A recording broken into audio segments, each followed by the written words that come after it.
Okay, good morning class. Before we will start our lesson this morning, requesting everyone to please stand. Okay, thank you. Okay, how are you today? Fine. Okay, very good. You're fine, thank you. Okay, I'm going to check your attendance through the using of set plan. Mario and Andrea are absent today. Okay, their 4 students are late. Okay? Okay, we will review our lesson. What was our lesson yesterday? It's all about communication. What is communication? Very good, excellent. Okay, our objectives for our lesson this morning. First, number 1 is distinguish the verbal from non-verbal communication. Identify the different types of non-verbal communication. Number 3, communicate effectively by using proper verbal and non-verbal cues. Okay, are you ready? So we have here a picture. All you have to do is you're going to give your idea what is that picture is all about. Okay, the first picture, take a look at this picture.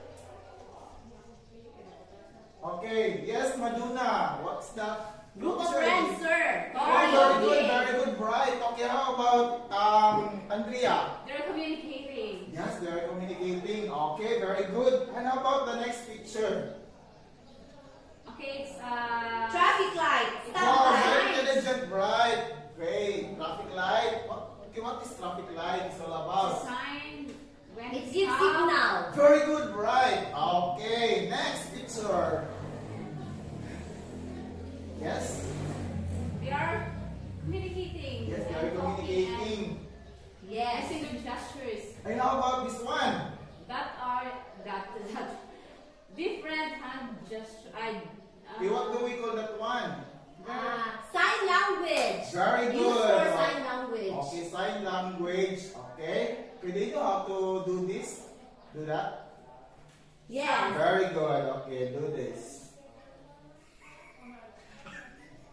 Okay.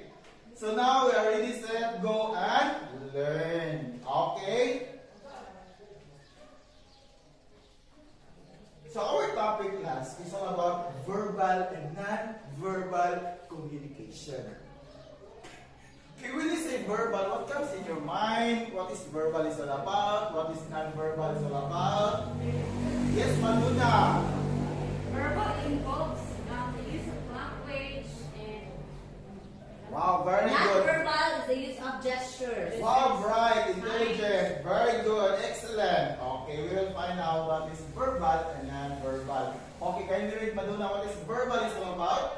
Verbal communication means sharing things by means of words, whether spoken or written. Okay, means sharing things by means of words. By using the words, whether spoken, it should be spoken, okay, or written. So that's what we call that one as a verbal communication. And how about the non-verbal communication? it's a communication without words, only visual cue. Okay, so communication without words, only visual cues. Okay, just like for our motivation a while ago that I showed a lot of pictures and that pictures it belongs to non-verbal, just like the traffic light. It gives the message. It's really, there's what you call the symbol. That's why people, they're going to stop, they're going to go. That's because it communicates people without a person. So it's just really a symbol. Okay, so that's our cues.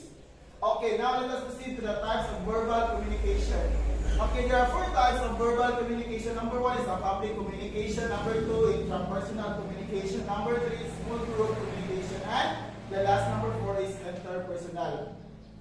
Public communication, if you're going to notice that one, there are many politicians, they are going to convince the vote of people. That's why they are going to appealing to the people. So that's why they are going to have a strong interference, a strong stand firm in order to gain the people. So public speaking, of course, is not just easy. You have to build your own confidence, and you need to be confident.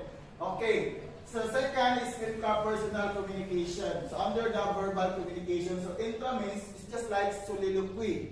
So you are talking to yourself. Not all people are very good in interpersonal in other people. So you're very good, you know yourself well, and everything is managed by you. Okay, small group communication composed of 2 or to 6 members. So just like small meeting, we are going to gather around. Okay, so that is small group communication, right? Okay, so interpersonal communication composed of two persons. They are going to converse each other, they are going to talk to each other. So from the word itself, inter, outside. From the word itself, intra, inside. Outside and inside. That's the definition of intra and interpersonal. Okay, what are the four verbal communication? Yes, Maduna, you're very intelligent. Thank Public you. communication, personal to personal, small group communication. Wow, okay. So there are four verbal types of communication. And let us proceed now to the types of non-verbal communication. Okay, yes? Andrea. Eye contact, gestures, smiles, and facial expression, posture and body orientation, tone and voice of the speaker, body language or movement, paralanguage, closeness of personal space. Okay, thank you, Andrea. So eye contact, if you are going to apply a job, you have to eye contact with an eye-to-eye contact for your the interviewer and the interviewee in order to connect the message to the interviewer. Next is the gestures, just like hand gestures. If you are going to emphasize, you can really use your hand. Okay, smiles and facial expression, of course, smiles is very important. Know that every Filipino are very, it's more fun in the Philippines, and that's why we are very smiling. So it's really, it gives the message. Though it's non-verbal, but there is what we call the message. The posture and the body orientation, the tone and the voice speaker. Remember that not all people are the same in terms of tone of voices. Okay? Some people are gentle, sometimes husky voice. Some people are low, some people up in terms of their voice. It depends. Okay?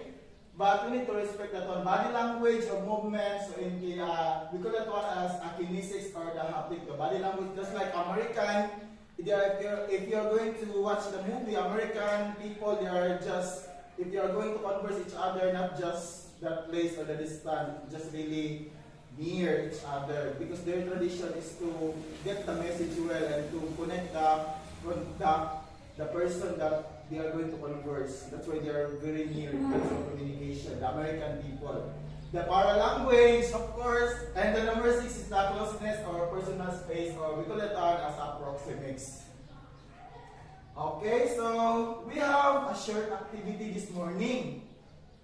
Okay, we're going to identify either verbal or non-verbal. Okay. Verbal. Yes, Maduna? Verbal. Okay, is that correct? Yes, very good. Okay, it's verbal, this picture. And the second, yes, Andrea? It's non-verbal. Very good, non-verbal. That's verbal. Verbal. Verbal, yes. Right. It's Non-verbal. Non-verbal, because there is what we call the handshaking. And how about, okay, thank you.